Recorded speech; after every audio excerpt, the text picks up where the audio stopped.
So I have a Four Loko, and I'm not afraid to drink. I'm a little afraid to drink it, actually. Why? It's not as bad as it used to be. No, and so for those that don't know what Four Loko is, according to Bing, Four Loko is a line of alcoholic beverages originally marketed as energy drinks, sold by Fusion. That's PH Fusion. And there's a picture over here of an Asian man holding these, so I think that this might be like Philippines, would that be? They're the ones that use it. Anyway, the four is derived from the original energy drink's four main ingredients: alcohol, caffeine, taurine, and guarana. Those are important parts of the bro diet. And it puts it all in one convenient can. Yeah. Four Loko contains carbonated water, sugar, and natural artificial. Okay, so like, it's supposed to be energy drink malt liquor. Yeah. Like, the really, not even beer, malt liquor. You know the difference? Mm-hmm. Where it's like the malt liquor is like the really weird jank stuff. Just like it's like the bum drink, the quintessential bum drink. So this is supposed to be. I didn't hang out with bums. This is supposed to be bum juice and an energy drink. And I tried the watermelon one, while in Centralia, and bought two others, and the watermelon one was like, meh. It tasted like watermelon and beer, like vaguely watermelon-y beer. It's weird. It wasn't what I was expecting. I was really hoping for a much more energy drink flavored. I was expecting Red Bull with vodka, watermelon flavored energy drink, but right. I didn't realize the maltiness. So originally, if you also look at Bing, one of the suggested questions is, why were Four Lokos banned? At least 5 states in the U.S. banned Four Loko in its early formulation, including Washington, and where 9 university students were hospitalized in 2010 after consuming Four Loko and vodka. My only question about that is, does that mean Washington is not generally included as a state? I think they're talking about Washington State, not Washington D.C. I don't know, but the question I have is like, okay, so 9 students drank to excess, so we have to ban this drink? Right. That's so weird. So what is in Four Loko? In 2005, the entrepreneurial team designed a prototype energy beer known as Four Loko, marketed as premium malt beverage in cherry and berry flavors. The drink contained taurine, and wormwood, supposedly the supposed psychoactive ingredient in absinthe. So I started Googling this because I know this is a long tangent. I wanted to know what was in this Four Loko can. The black one. The black one. Because I didn't, any of them. Because like on the back, it's like, okay, what's in this? And it just says premium malt beverage. That's all it is. That's all it says. And this one is called Four Loko Black. And there's no other information. It's just black flavored. And it's really big, so I'm expecting it to taste like a big black cock. I mean, open it and find out. Yeah, I'm about to. So, that's so weird though, cause like, yeah, they were hospitalized when they had Four Loko and vodka. And vodka. So like, I don't know what was, it seems like these things got banned because parents were like hysterical. Probably. That's usually why things get banned. Yeah. But yeah, let's find out. Let's see what Four Loko Black tastes like. Okay, we got the steam coming out. There's steam coming out of here. That's a good sign. Give it a good whiff. Huh. What you whiffing? Okay. Thoughts. Formulating opinions. Okay. Smells like dollar store energy drink, like Rippets. And I'm definitely getting a little bit of malt liquor in there. So this is 14% alcohol. I think it was originally something ridiculous, like 40%. I think it used to be higher, but this is 14%, and it's giant. It is fucking monstrous. It's like the size of one of your big energy drinks. No, it's bigger than a big energy drink. Yeah? Yeah, see? I'm really thinking. It's a pint. But what about, like, the giant Nas? Yes, it's big like... boy Nas. Yeah, it's one of the big boy Nas's. Yeah. It's like 23.5 fluid ounces. Whew. Oh, boy. We got... Wait, no. The back says premium malt beverage with natural flavors, certified color, and F, D, and C yellow number 5. That's one of the listed ingredients, is just alcohol in yellow number 5. Remember that Dave Chappelle bit about sugar, water, and purple is what grape drink is? Just right. Sugar, water, purple. Right. It's just alcohol fizz, yellow number 5. All right. All right. Oh. Oh boy, I see your spine tingling. Oh. Oh man, that's Is that rough? It tastes like Alka-Seltzer. Is that good or bad? It tastes like orange Alka-Seltzer with like orange Alka-Seltzer, and I'm having trouble placing the like flavor of. Yeah, it's just you take a shot, you take a little neat rock glass, fill it up with vodka, and then you drop some orange Alka-Seltzers in there. Okay. That's what I'm dealing with. Chelsea can't try it because of gluten allergy, and this is malt and yellow number 5. So I think that's not going to work out. No, that'll not be fun. Oh. You get to enjoy that big bad boy on your own. Oh man, we're gonna see how many more sips I can take. Well, and the Brat said you have another one to try. Oh, don't get me started on gold. We got black and we got gold. We got watermelon, black, and gold. Well, now we know what black tastes like. Tastes like orange. Alka-Seltzer. Oh man. Well, along with that, we're going to be reading The Black Rocks by Nuclear Corpus. This is posted to the Too Spooky, to toospooky.com. That's TOOspooky.com. Yeah, we'll see what this story is about. This person's favorite story is the Nancy Goatman story. It's a pretty decent story.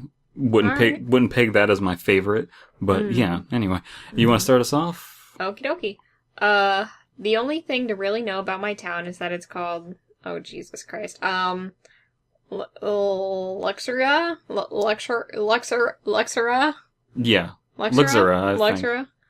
If you were to look at the history book, not that many would mention Luxerra. The first recorded mention of our town was that of Lux-Terra, or English landlight.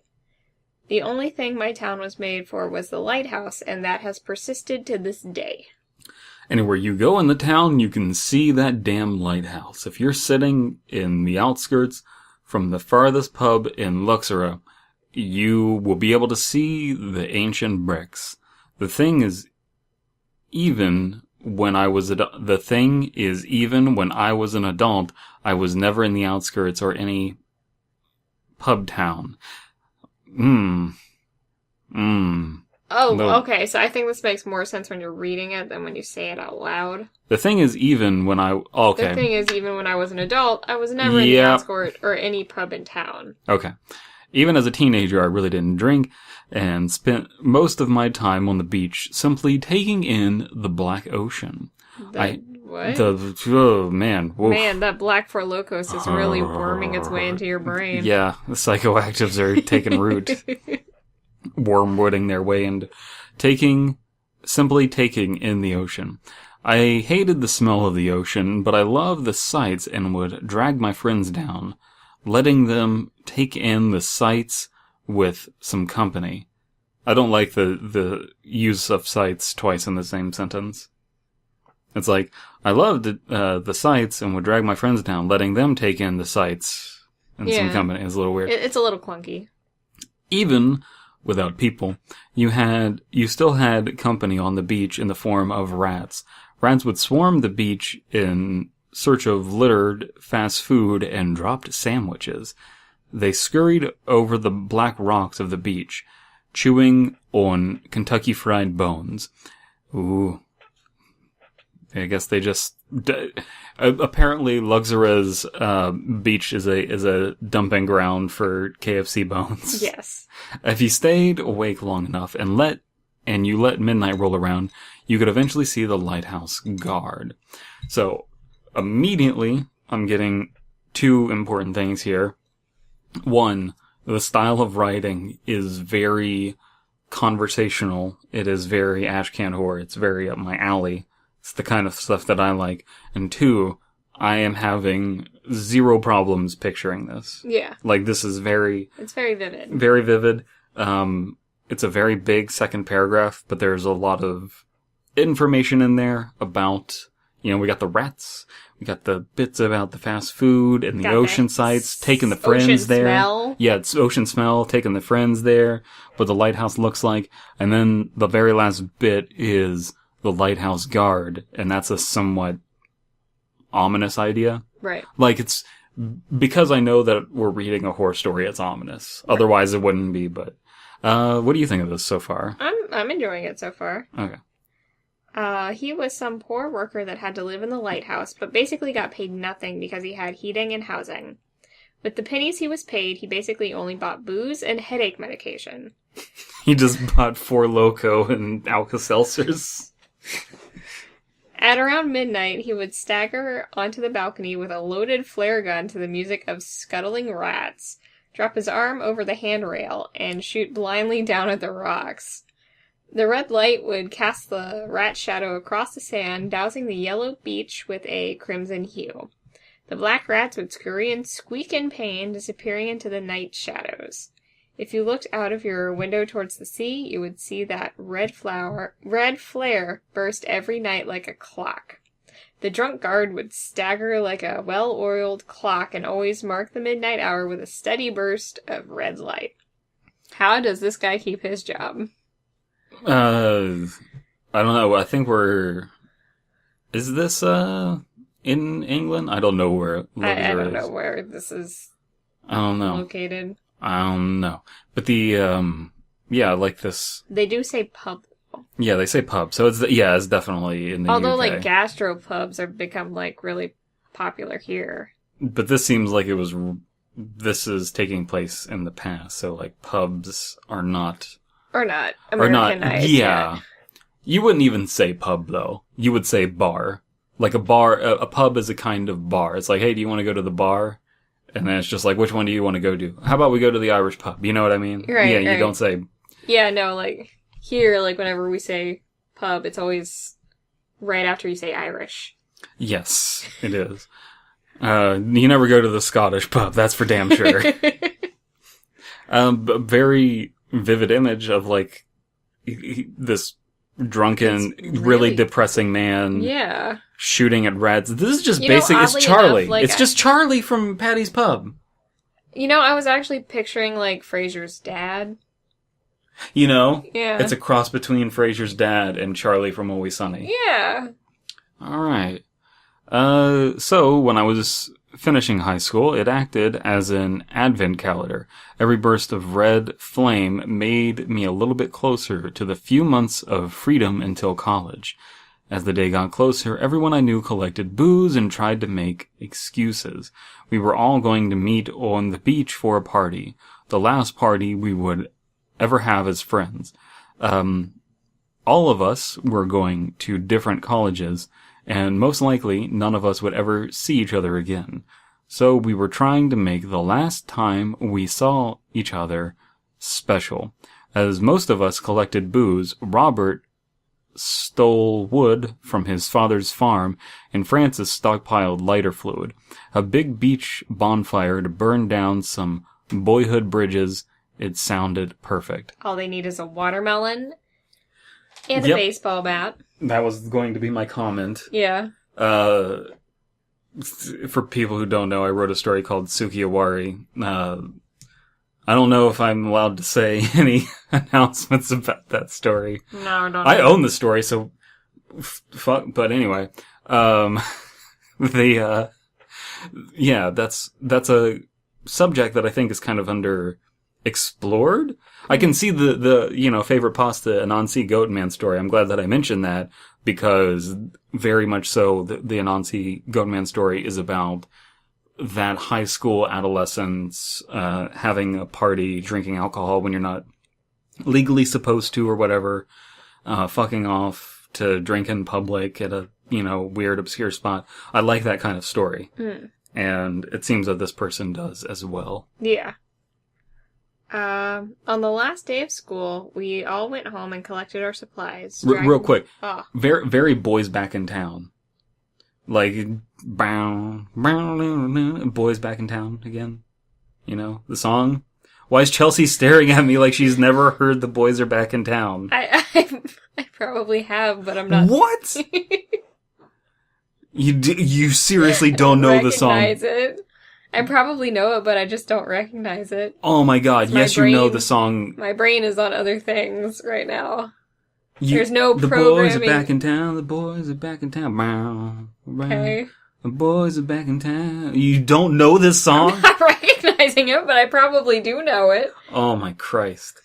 It's a good song, Bront. No, but it's like, I like how they're just like, my man Francis over here stockpiling his lighter fluid. My man Robert stealing wood from his father's farm. All the warriors. All the warriors. Yeah, it's like, it's just kind of like assume that we know who these people are. Right. And, that can be a bad thing, but in this situation, it sounds like, it feels like the person. It's done well. It feels like the person is assuming. It's like, my man Francis, right. My man Robert. Well, like, it's done well because it's like, oh yeah, Melissa, who can, like, get wine, like, it kind of reveals a little bit of their personalities without, like, going into a lot of exposition. Yeah, so, it's like the so I think maybe that's what the person who did, what was the other story we just read last night? Oh my god. Oh, the fada. Oh yeah, the feta cheese. The fada cheese. So that story, they had Owen's, client barn. Oh yeah. And we didn't know anything about Owen. Except he has a client barn. Except that he has a client barn. Wow. And that feels weird because it seems like, Owen's client barn is supposed to be a locale that we're supposed to know about. Right. But here it's just like, it literally is like, it's your boy. You know what I mean? Right. And I don't want people to think that I'm judging these stories. Well, I am judging these stories differently. I'm applying the same criteria, but I want to explain why I'm coming to different conclusions about why this is fine and that needed work. Yeah. Yeah. Yeah. Yeah. Yeah. Anyway. All right. On the last day of school, we all went home and collected our supplies, dragging them back to the beach at 11. I had boxes of beer that I stole from my dad. Robbie had whiskey that his dad gave him. Melissa brought wine. And the rest of them were freeloading on our alcohol. The only ones I were really happy with were Richard and Peter, who dragged planks and lighter fluid to the beach. Oh, man. You okay? Is that for a little bit? Am I going to have to take you to the hospital? Oh, boy, it's not good. It's not good. You don't have to drink it if you don't. It's like right it. there, though, and it's in my hand. And that is a compelling argument. And it's a little colder than lukewarm. Okay. It's like if how lukewarm is, maybe it's like luke cold.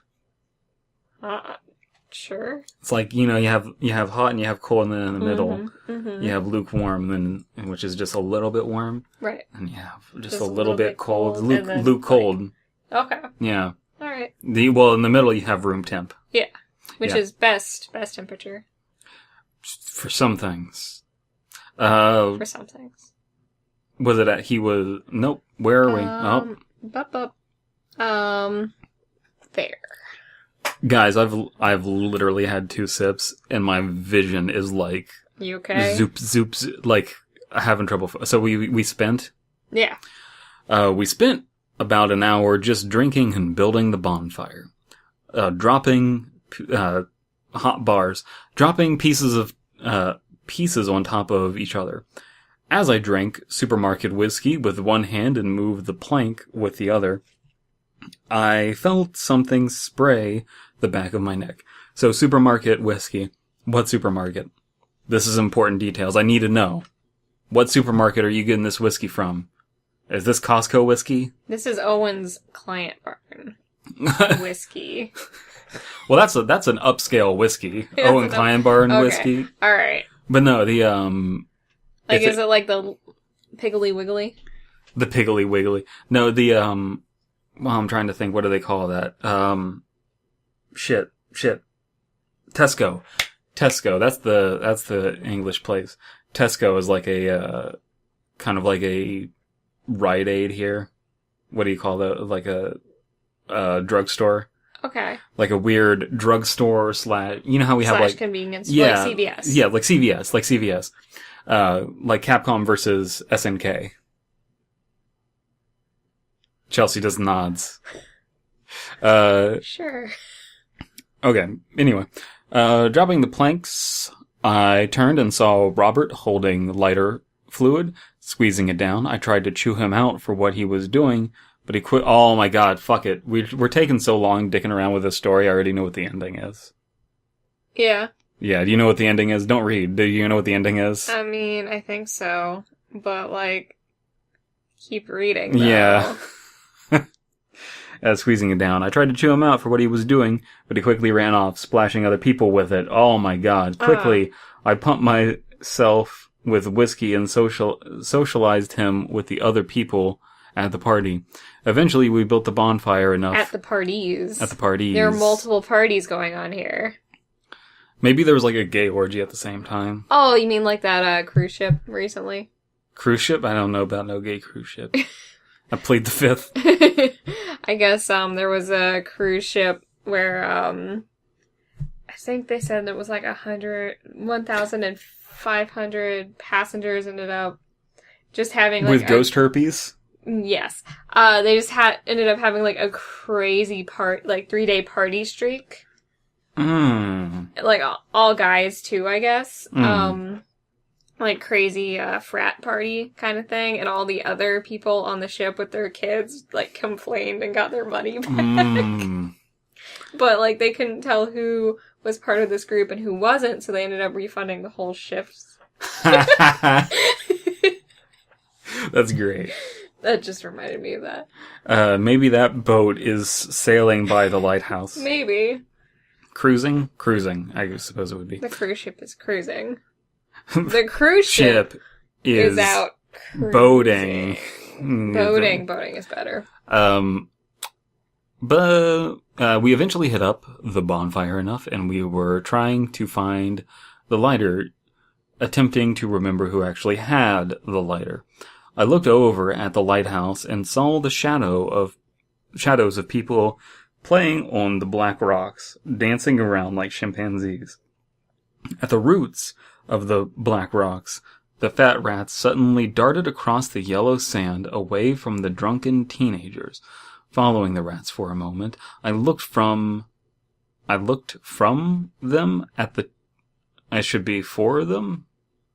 top of the lighthouse? I looked from them to the top of the lighthouse. See, what was happening was you were missing the two. Yeah.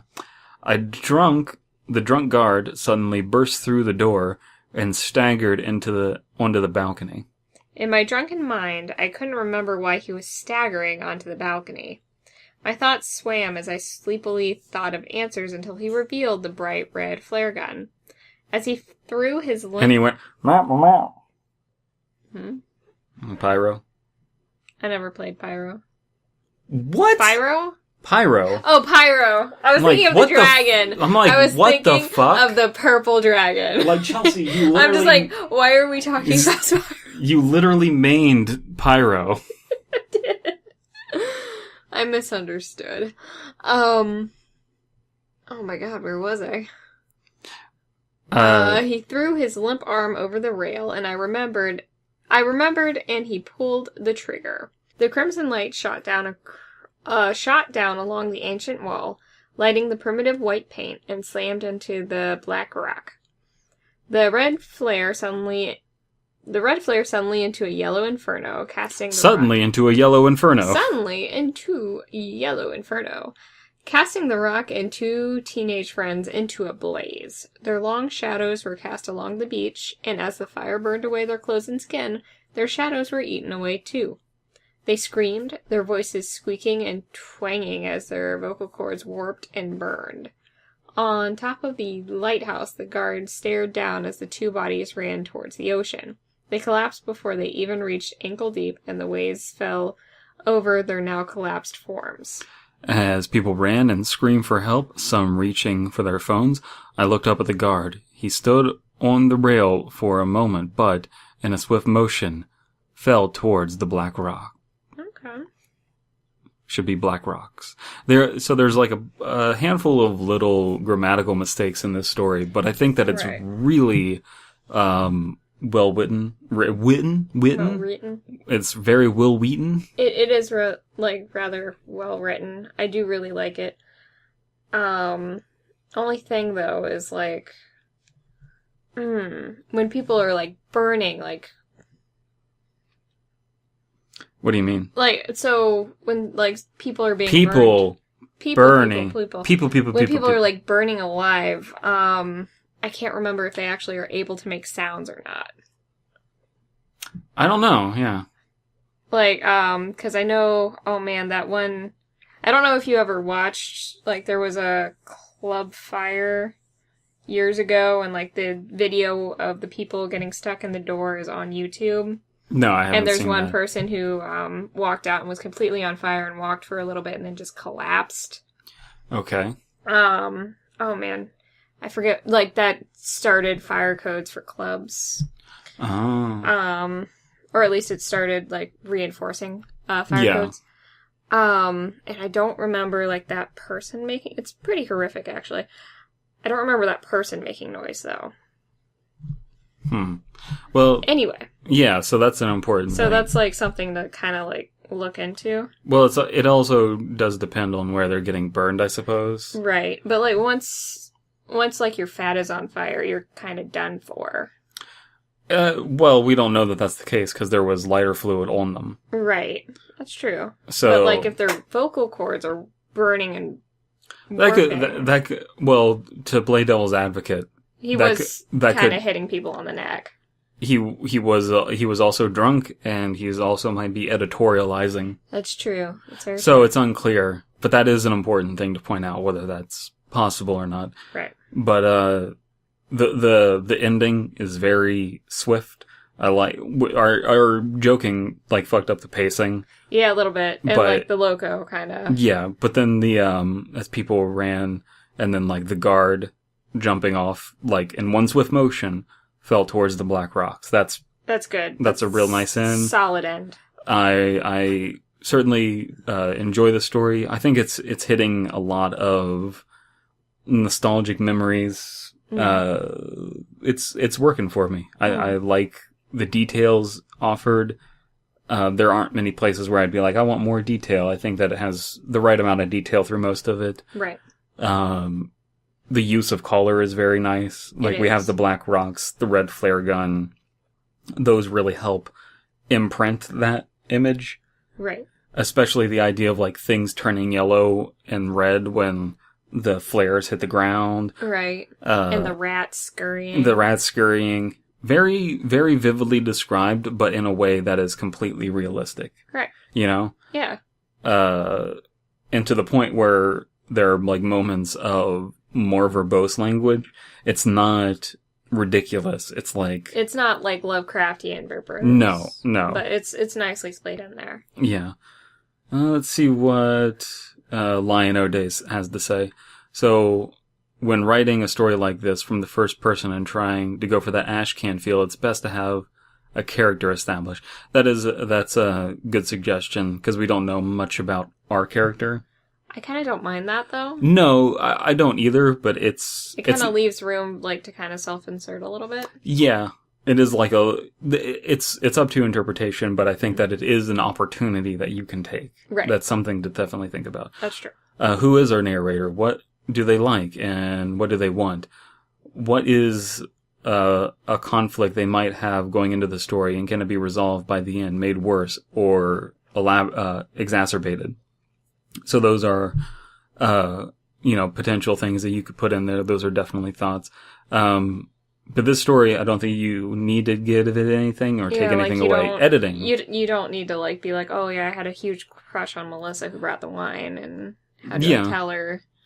You don't, like, need to add that. I feel like that anyway. Well, like yes, but that is an opportunity. It's an opportunity. But editing, though, this needs a little bit of grammar editing, where we pointed that out. In the story, the narrator feels sad about leaving his friends behind. The problem is that there is little development of the narrator and his friends as well.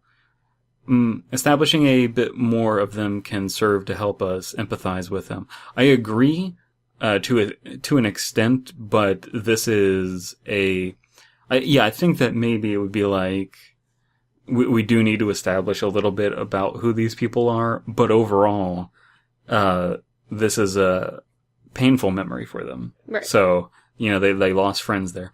Having the main threat be an accident also feels a bit cheap, especially with the way you have it set up. Fire doesn't instantly kill someone, and having it caused by something out of Zoolander is probably a mistake. I like the ritual of it, because we're kind of like set up to see how it works out. Right. Maybe the fire wouldn't kill instantly, but there are health complications that can arise from that. And we don't... smoke inhalation. Yeah. Definitely kills faster than fire does. And we didn't see them die. We could just presume that. Right. They just collapsed into the water. They didn't make it too far in the water. Yeah. So there could be complications after the fact. So that doesn't really bother me too much. I would caution you finding a different accident to befall them, or maybe something more malicious. No, I like the fact that it's just random. Yeah, it's like life. Yeah. Horrible accidents happen to random people. Yep, and the lighthouse keeper is a good touch, and I'm torn with him affecting the main plot is good or not. But if it'd be better to just have him serve as a background metaphor for the kids, the lighthouse keeper being God and fate, and the rats being teens or whatever cruel tragedy falls them. I kind of get that reading of this, as just him representing the fate and the teens being the rats. That makes sense. But, no, I want him to be the one to be the climax of the story. The last bit of advice I'd give for whoever dies should be named. Yeah, that's probably a good touch. Yeah, that definitely. If you found any of this helpful, I'd encourage you to rewrite it. You got some good stuff here, and I wouldn't want it to go to waste. Let me know if you do. Yeah, I think Lion O'Day has a lot of good advice here. Even the advice that I disagree with, I think is valuable things to consider. Right. Yeah. I agree with that. So, do you have anything else to say? I enjoyed it. Have anything to plug? My name is CF Colmer. You can follow me on Twitter, Instagram, and DeviantArt. And I have a Patreon that I post things to sometimes. Yep.